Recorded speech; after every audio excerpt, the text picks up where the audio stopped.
kabrigada si OVP spokesperson Ruth Castelo.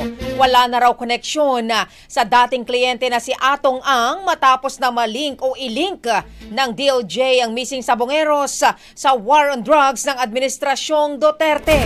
Brigada Jigo Custodio, ibrigada mo! Brigada Live Report. Ngayong nanunungkulan na bilang spokesperson ng Office of the Vice President si Attorney Ruth Castelo na dating abogado ni Charlie Atong Ang itinuturong mastermind sa kaso ng mga nawawalang sabongero.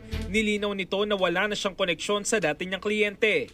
Ito ay matapos sabihin ng Department of Justice na posibleng may koneksyon sa war on drugs ng dating Administrasyon Duterte ang pagkawala at pagkamatay ng mga sabongero. Ayon kay Castelo, taong 2007 na maging kliyente niya si Ang para sa kasong plunder.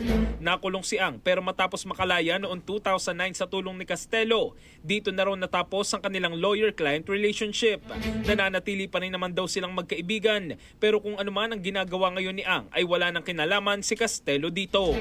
In the heart of changing lives, ako si Brigada Jigo Custodio ng 105.1 Brigada News of Manila, The Music News. Ang bahaging ito ay hatid sa atin ng Drive Max Coffee. Ligayang tuloy-tuloy.